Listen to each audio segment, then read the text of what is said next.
enterradme con mis padres en la cueva del campo de Efrón, elitita, la cueva del campo de Macpela, frente a Mambré, en Canaán, la que compró Abraham a Efrón, elitita, como sepulcro en propiedad.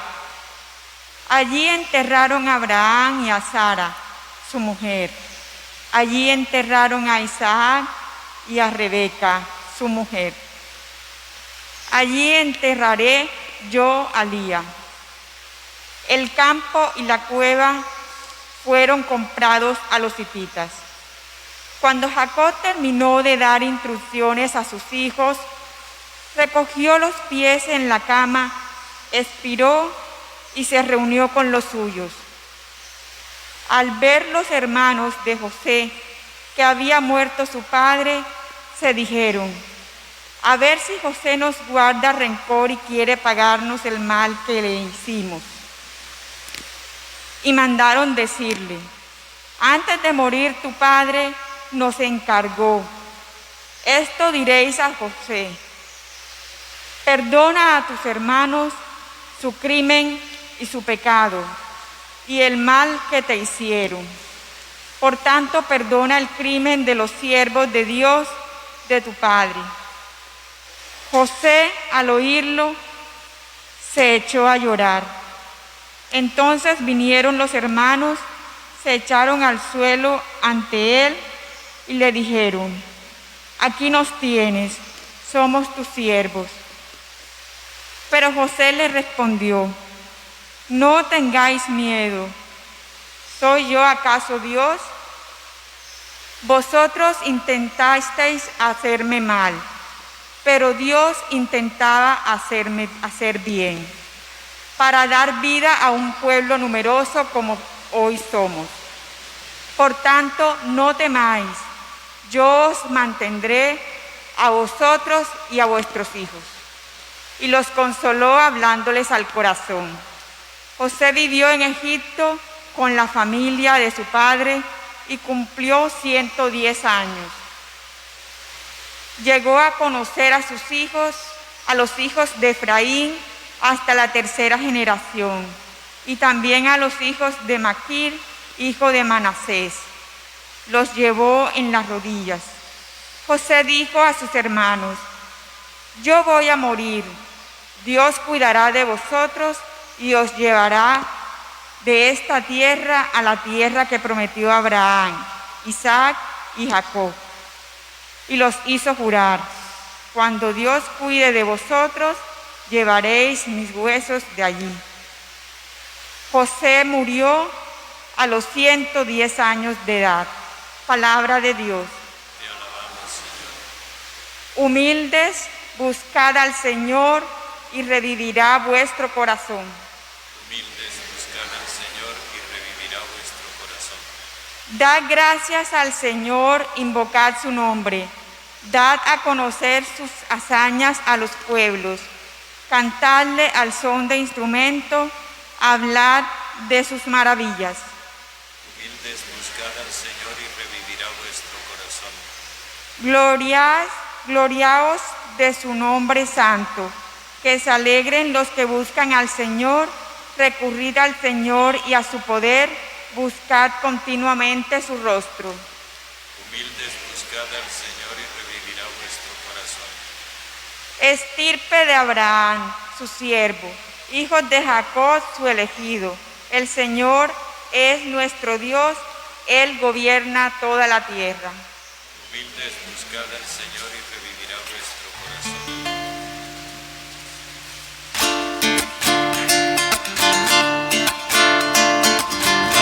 Cantemos aleluya al Señor, Dios Todopoderoso.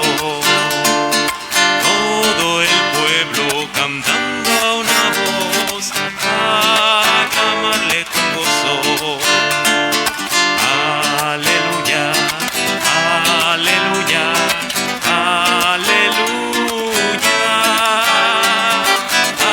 Aleluya, aleluya, aleluya.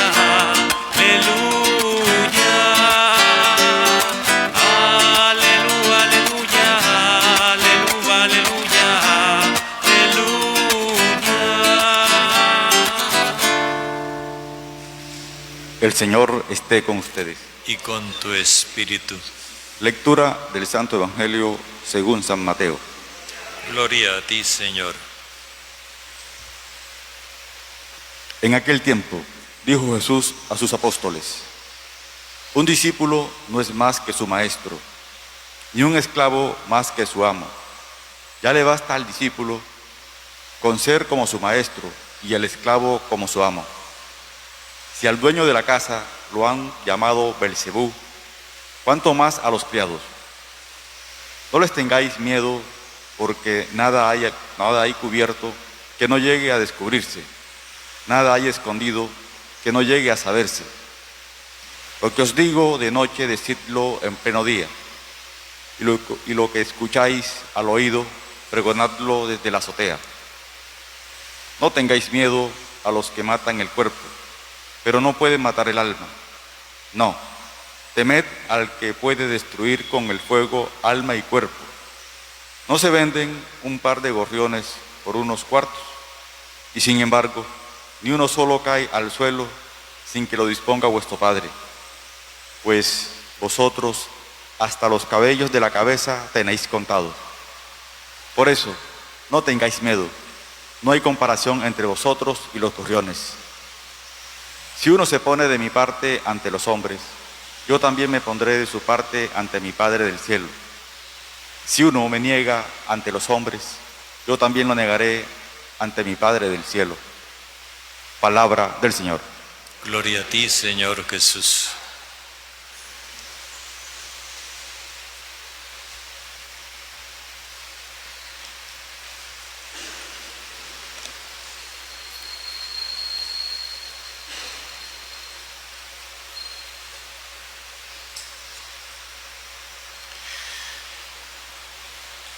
Por celebrar ayer la fiesta de la Virgen de Chiquinquirá,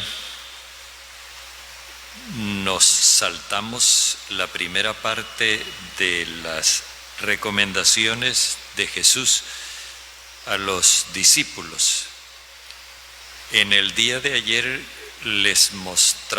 tocaba el texto donde Él les muestra que el mensaje que llevan es un mensaje que va a sacudir los cimientos de la sociedad.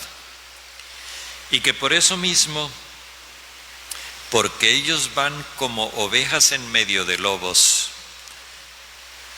van a encontrar ferocidad en la sociedad, una resistencia y una oposición feroz.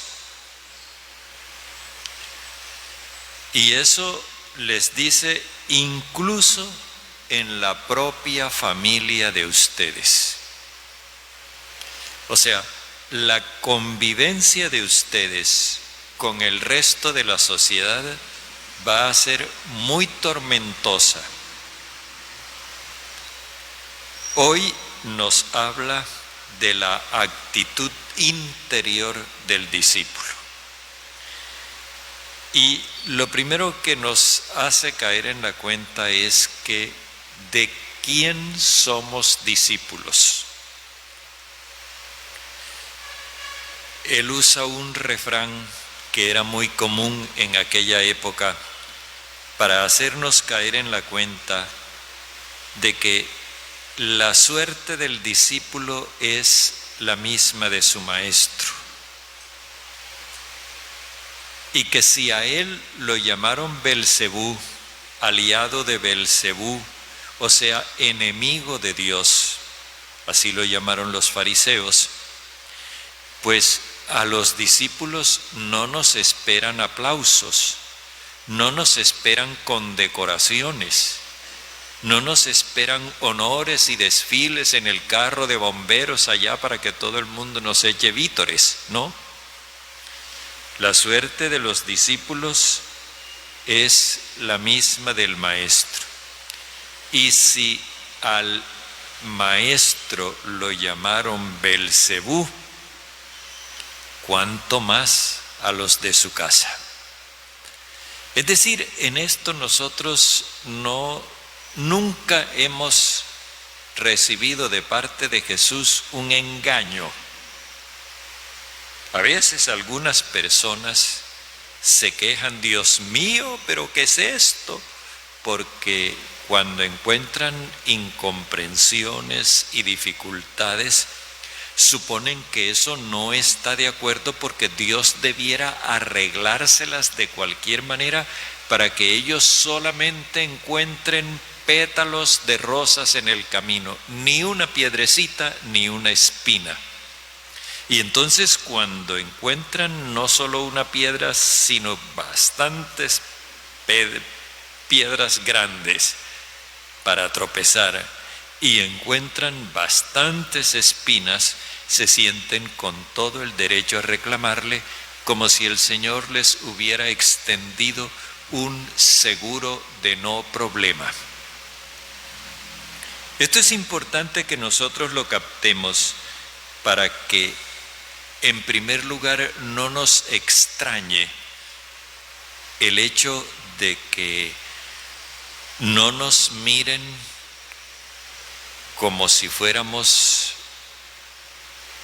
la expresión máxima de lo mejor de la raza humana, sino que a veces nos traten con desdén y con desprecio.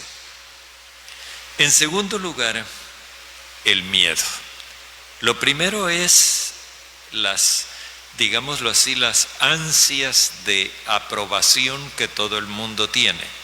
Se supone que si nosotros somos los seguidores del Señor, pues deberíamos encontrar puestos de honor en todas partes.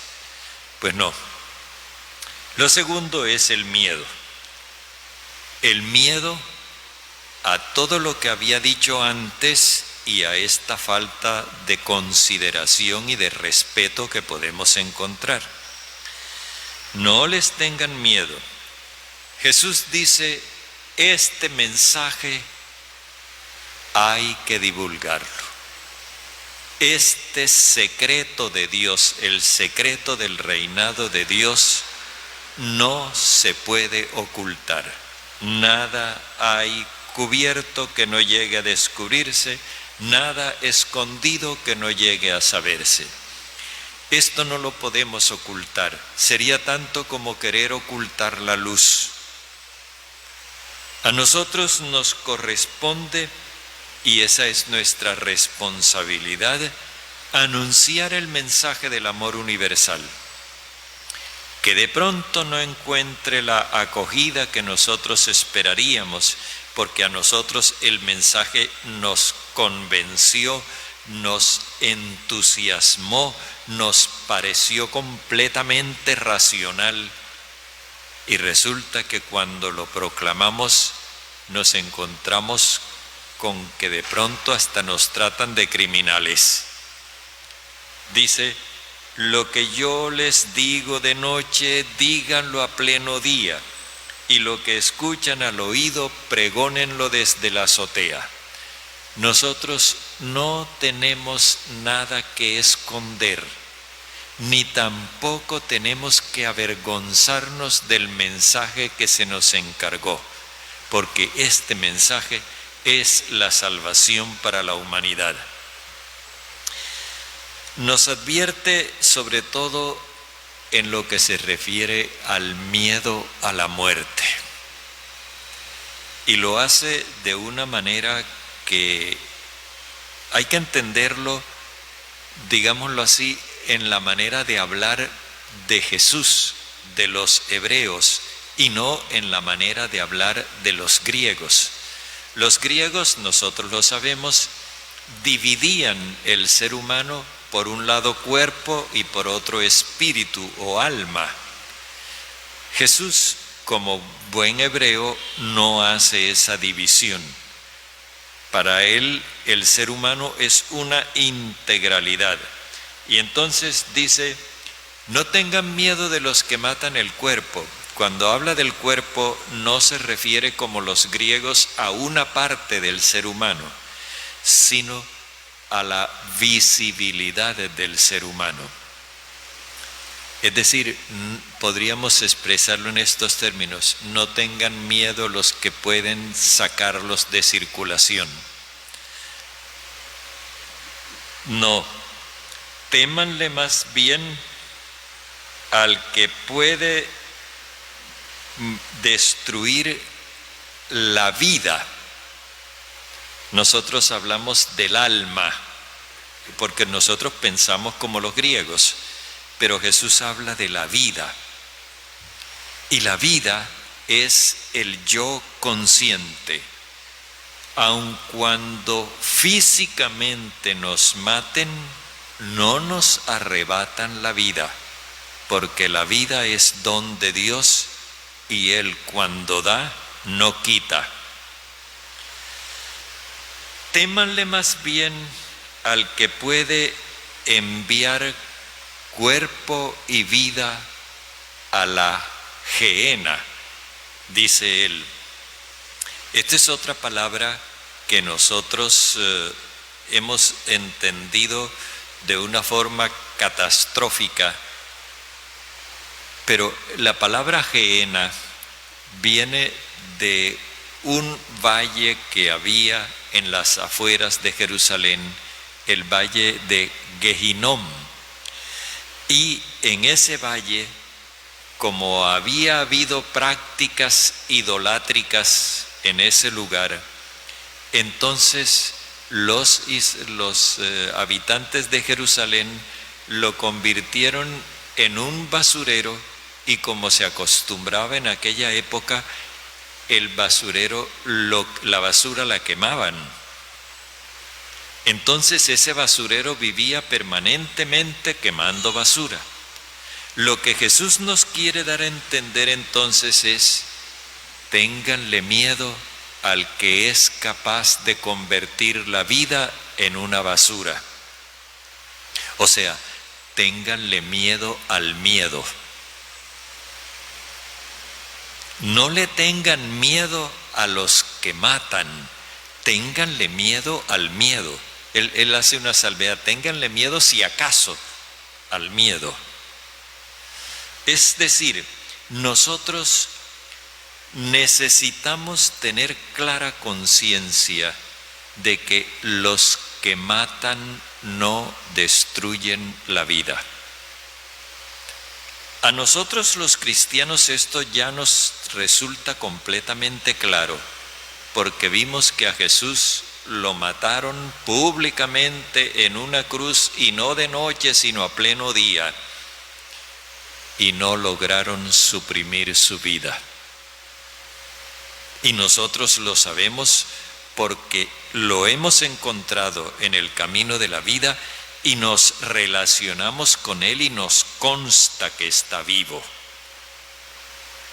Entonces Él nos dice: no se dejen impresionar por los alardes que hacen los que matan el cuerpo, los que dan muerte física, pero no pueden destruir la vida. Fíjense bien que Dios está pendiente hasta de los animales más pequeños, y que además, como para que ustedes tengan claro hasta dónde Dios está pendiente de ustedes, dice una cosa que es una hipérbole, una exageración, pero no resulta nada imposible. Dice: hasta los cabellos de la cabeza de ustedes están contados. El cabello es como lo más mínimo, lo más delgadito del ser humano. Y en la cabeza pues nadie sabe cuántos cabellos tiene. Bueno, para hacernos ver que Dios está pendiente de nosotros hasta en lo mínimo, Jesús utiliza esa imagen: hasta los cabellos de la cabeza de ustedes están contados. Y no para decir: Dios sabe que tú tienes 8.954 pelos. No, es para decirnos: Dios está pendiente de ti hasta en lo mínimo. y nada de lo tuyo se le escapa. Así que no tengan miedo. Es a lo que nos lleva. Y finalmente nos hace una advertencia. Si uno se pone de parte mía delante de los hombres, recordemos otra vez esa expresión, los hombres. Los hombres no es los señores, los masculinos, los matones, no. Los hombres son los que no piensan como Dios. Tú piensas como los hombres, no como Dios. Son aquellos que se guían por sus impulsos, por sus criterios y no por el Espíritu de Dios. Entonces, si uno se pone de mi parte delante de los hombres, yo también me pondré de su parte delante de mi Padre del cielo. Pero si uno me niega ante los hombres, yo no lo reconoceré delante de mi Padre del cielo. Esto es claro. Si nosotros nos declaramos por Jesús, Jesús nos reconocerá como suyos. Pero si nosotros no nos declaramos por Él, Él no puede reconocernos como suyos. Esto todo está orientado al testimonio. El testimonio que nosotros debemos dar no puede tener carácter de arrogancia. Jesús no nos está llamando a que nos levantemos y desafiemos a los hombres, no. Jesús simplemente nos dice: resistan, den claro testimonio, pero no nos dice ataquen.